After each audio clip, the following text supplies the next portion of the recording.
Hello viewers, welcome to DriveSpark Tamil. நான் உங்கள் பிரவீன். இன்றைக்கி பார்த்தீங்கன்னா ஒரு டீட்டெயிலிங் கார் கேர் சென்டரில் இருக்கேன். அதாவது நம்ம ஏற்கனவே ஒரு வீடியோ போட்டிருப்போம். இந்த சம்மர் ஓவர் ஹீட்டில் வந்து நம்ம காரோடைய பெயிண்ட்ஸ் எல்லாம் ஓவர் ஹீட் ஆகி ஃபேட் ஆக வாய்ப்பு இருக்குது. ஸோ அதுக்காக நம்ம பாலிஷ் ஆர் வேக்சிங்லாம் பண்ணலாம் அப்படின்னு சொல்லிட்டு சஜஸ்ட் பண்ணியிருந்தேன். ஸோ இன்றைக்கி கண்டென்ட் பார்த்தீங்கன்னா இந்த வேக்சிங் அண்ட் பாலிஷிங் தான். ஸோ இதில் என்னென்ன வெரைட்டிஸ் இருக்குது, அதில் என்னென்ன ரேஞ்சஸ் இருக்குதுன்னு சொல்லிட்டு இந்த வீடியோவில் டிஸ்கஸ் பண்ண போகிறோம். ஸோ நம்ம கூட டிஸ்கஸ் பண்ண போகிறது கமல். ஸோ அவர் கொஞ்சம் வேலையாக இருக்கார். அவர் அப்படியே மீட் பண்ணி நம்ம ஃபாலோ பண்ணலாம் வாங்க.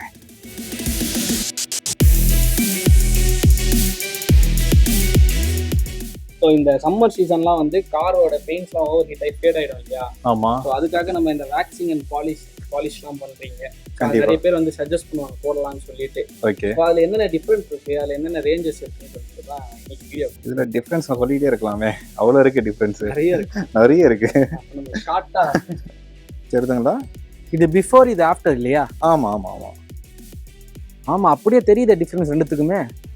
இது ஒயிட் கலர் கார்ன்றதுனால உங்களுக்கு வந்து அப்படியே தெரியுது. இது வேறு கலராக இருந்தால் உங்களுக்கு தெரியாது, கொஞ்சம் டைம் எடுக்கும் அந்த எல்லோ ஷேடு வர்றதுக்கு. ஒயிட்டுன்னும் போது உங்களுக்கு தெளிவாக தெரிஞ்சிடும் உங்களுக்கு. இது வாட்டர் வாஷ்லாம் பண்ணால் போகாது. இது வாட்டர் வாஷ் பண்ணால் போகாது. இது ப்ராப்பராக டீட்டெயிலிங் பண்ணணும். 3 ஸ்டெப் டீட்டெயிலிங் பண்ணால் மட்டும்தான் இது போகும். இப்போ 3 ஸ்டெப்ஸ்னால் என்னென்ன? இதில் ஃபஸ்ட் ஸ்டெப் வந்து பார்த்தீங்கன்னா ரப்பிங் சொல்லுவோம்.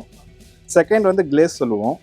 தேர்டு வந்து நீங்கள் வந்து wax or sealant or ceramic coating எது வேணால் போகலாம், மூவ் பண்ணலாம். அந்தந்த கேட்டகரிக்கு ஏற்ற மாதிரி சின்ன சின்ன சேஞ்சஸ் இருக்கும். ஆனால் பேசிக் வந்து இதுதான், ரப்பிங் பண்ணிவிட்டு அது மேலே பாலிஷ் போடுவீங்க. ஆமாம். இது ஃபஸ்ட் வந்து டெஃப்லான் கோட்டிங் சொல்லுவாங்க.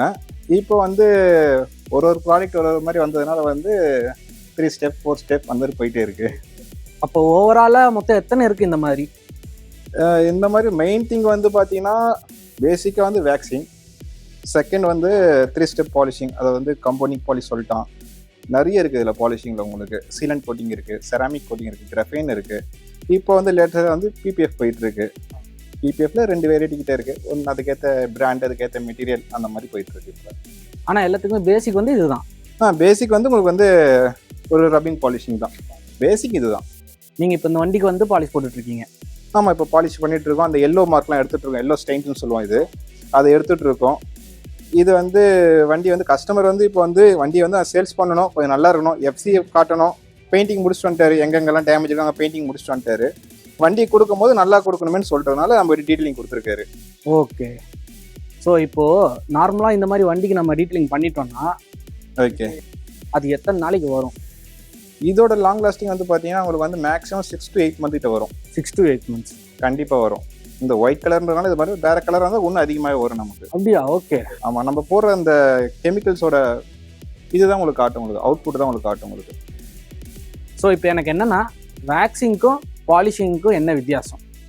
இப்போ வேக்சிங்ன்றது வந்து மேலே இருக்க லேயரை வந்து உங்களுக்கு ஸ்மூத்னஸ் மட்டும்தான் பண்ணணும். ஓகே. உங்களுக்கு எந்த ஒரு அவுட்புட் தெரியாது உங்களுக்கு. இப்போ டீட்டெயிலிங்னும் போது ஒரு ரப்பிங்னும் போது ஒரு லேயர் வந்து கட் பண்ணும், மேலே இருக்க ஸ்டெயினை கட் பண்ணும். உங்களுக்கு ஸ்டெயின், சொல் மார்க்ஸு, சின்ன சின்ன ஸ்க்ராச்சஸ்ஸு, அதெல்லாம் வந்து உங்களுக்கு கட் பண்ணி கொடுக்கும். ஓகே. இப்போ வேக்ஸ் வந்து உங்களுக்கு வந்து மேலே அப்ளை பண்ணிங்கன்னா அது ஒரு மேலே ஒரு இந்த மாதிரி எல்லோ ஸ்டெயின் இருக்கும். அது மேலே நீங்கள் வேக்ஸ் அப்ளை பண்ணிங்கன்னா நீங்கள் திருப்பி வைப் தான் பண்ண போகிறீங்க, வேறு எதுவும் பண்ண போகிறது இல்லை. அப்போ என்ன ஆகும், அது வந்து ஸ்மூத்னஸ் தான் தவிர உங்களுக்கு வந்து உள்ள இருக்க அழுக்கு போகாது. ஓகே. அந்த பேட் கண்டாமினேஷன் போகாது உங்களுக்கு. இப்போ ரப்பிங்னும் போது ஒரு மிஷினில் வச்சு ரன் பண்ணும்போது அதுக்கான பேட், அதுக்கான மெட்டீரியல் நாங்கள் யூஸ் பண்ணும்போது ஒரு எப்படி சொல்கிறதுன்னா ஒரு ஒரு ரன்னிங்கில் சுற்றும் போது என்ன ஆகும்னா ஹீட் ஜென்ரேட் ஆகும் போது அதில் வந்து கட் ஆகும்.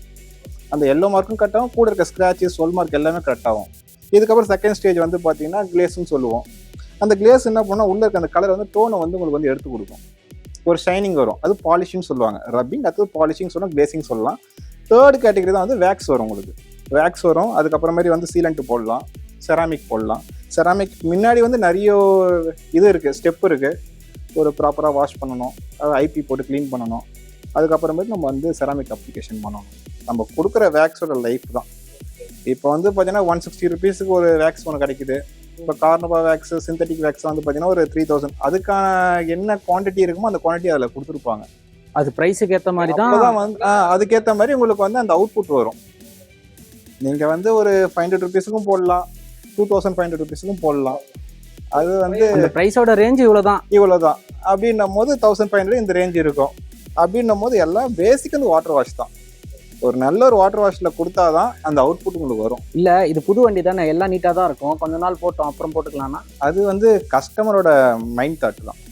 கஸ்டமருக்கு போடணுன்னா போடலாம். ஆனால் ஒரு அஃபோர்டபுள் ப்ரைஸில் பண்ணுறது கொஞ்சம் நல்லது. அது பண்ணால் நல்லாயிருக்கும். ஏன்னா புது வண்டியில் வந்து அந்தளவு வேலை இருக்காது. இப்போ 2 to 3 years ஒர்க் பண்ணுற வண்டி வந்து கொஞ்சம் வேலை இருக்கும், சொல் மார்க் இருக்கும், ஒரு ஸ்க்ராச்சஸ் இருக்கும், ரீபெயிண்ட் பண்ணியிருப்பாங்க. அப்படின்னும் போது அது கொஞ்சம் டாஸ்க் எடுத்து பண்ணும்போது ஒரு நல்ல ப்ரைஸில் பண்ணலாம். இப்போ புது வெஹிக்கிள் வரும்போது ஃப்ரெஷ்ஷாக வரும்போது அதுக்கான கொடுக்கும் போது அது அவுட்புட் வந்து நல்லா தான் இருக்கும். வர அவுட்புட் நல்லா தான் இருக்கும். அதுக்கு மேலே நாங்கள் சின்ன ஒரு கிமிக்ஸ் பண்ணி கொடுக்குறோம். ஒரு சின்ன எப்படி சொல்லுவோம், ஒரு செராமிக் போடுறோம், ஒரு வேக்சிங் போடுறோம், ஒரு டீட்டெயிலிங் பண்ணும்போது அதோட பாயிண்ட் அவுட் கொஞ்சம் ஏறும். இங்கே வந்து பார்த்தீங்கன்னா ஒரு ஸ்க்ராச்சஸ் ஒன்று இருக்குது. ஆனால் இங்கேயே வந்து பெயிண்ட் வச்சு தடவிட்டாங்க. ஓகே, ஆமாம், சேம் அதே மாதிரி ஒரு கோடு தான். அதே மாதிரி கோடு ஃபுல்லாக வந்து கவர் பண்ணிட்டாங்க. இந்த மாதிரி நகை வந்து மாற்றக்கூடாது. ஓகே, மாட்டுச்சுன்னா வந்து டீப் ஸ்க்ராட்ச்னு அர்த்தம். டீப் ஸ்க்ராட்ச் அது வந்து பேமர் வரைக்கும் போயிடுச்சு கோடு. ஓகே, ஆமாம், அதான் டீப்பாக அடிபட்டிருக்கு. ஆமாம், அப்போ பெயிண்ட் தான் போச்சு. நம்ம நகை எந்த அளவு நம்ம நகை வந்து நிற்காம வருதோ அந்த ஸ்க்ராச்சஸ் ரிமூவ் பண்ணிடலாம். ஒரு 95% ரிமூவ் பண்ணிடலாம். அவங்க யூஸ் பண்ற சாண்டிங் பேப்பரை பொறுத்து இருக்கு. அது வந்து எல்லாரும் பண்ணலாம், பட் கவனமா பண்ணணும். கொஞ்சம் நம்ம டைட்டா நம்ம கட் பண்ணிட்டோம்னா பெயிண்டே கட் ஆஃப் ஆயிடும். ஓகே, மேஜரா இந்த வேக்சிங் இதெல்லாம் பண்ணும்போது மேஜரா வரக்கூடிய வந்து இஷ்யூஸ் என்னவா இருக்கும்? வேக்சிங் பண்ணும்போது இஷ்யூஸ் வந்து எதுவுமே வராது ப்ரோ. நம்ம இஷ்யூஸ்ன்னு பார்த்தீங்கன்னா ஒரு வேக்சிங் பண்ணும்போது ப்ராப்பரான இடத்துல வச்சு பண்ணணும். டஸ்டோட பண்ணக்கூடாது ஒன்று. ரெண்டாவது வந்து ப்ராப்பராக வாஷ் பண்ணியிருக்கணும். வண்டியை வாஷ் பண்ணிட்டு தான் கையை வைக்கணும். ஆமாம், வாஷ் பண்ணதுக்கு அப்புறம் தான் நீங்கள் வீட்டில் போயும் பண்ணலாம். எந்த டீடைலிங் ஷாப்பில் கொடுக்குறீங்களோ அவங்களும் பண்ணி கொடுத்துருவாங்க. ஓகே, நீங்கள் வாஷ் பண்ணாமல் நீங்கள் பண்ணீங்கன்னா கண்டிப்பாக அதில் வந்து அந்த போடுற பேட்லேயே வந்து மண் ஒட்டிக்கும். அதுலேயே நீங்களே வந்து ஸ்க்ராச்சஸ் வந்து ஜென்ரேட் பண்ணுற மாதிரி ஆகிடும். ஓகே, எதுவாக இருந்தாலும் ப்ராப்பர் ஒரு வாட்டர் வாஷ் தான். வாட்டர் வாஷ் பண்ணீங்கன்னாவே உங்களுக்கு 60% வண்டி முடிஞ்சிடும். ஓகே, அதாவது எங்க ஸ்டைல்ல சொல்றேன், எங்க டீடைலிங் இதுல சொல்றேன். வாட்டர் வாஷ் யார் நல்லா பண்றாங்களோ வேலை ஈஸியா முடிஞ்சிடும். எந்த லெவல் நீங்க வந்து வாட்டர் வாஷ் நீங்க அரைகுறையா முடிச்சீங்களோ உங்களுக்கு வந்து வேலையும் அரைகுறையா தான் இருக்கும். ஓகே, ஏன்னா வந்து வண்டி மிஷின் ஓட்டினதுக்கு அப்புறம் திருப்பி அந்த ப்ராப்ளத்தை சுத்தி வரக்கூடாது. எடுக்கும் போதே ஒரு வீல் ஆட்சி கரெக்டாக அடிக்கணும், டோர் காடி கரெக்டாக அடிக்கணும், கிளாஸ் பீடிங் கரெக்டாக அடிக்கணும். சில பேர் எல்லாம் வாஷ் பண்ணிருவாங்க, இங்க இலெல்லாம் வந்து சைட்ல மாட்டிக்கும். அப்ப என்ன பண்ணா வண்டி ஃபுல்லா ஃபினிஷிங் ஆயிடும். வேக்சிங் போட்டு வண்டி கஸ்டமருக்கு டெலிவரி இருக்கும். அப்ப வந்து கஸ்டமர் வந்து செக் பண்ணக்கூடாது.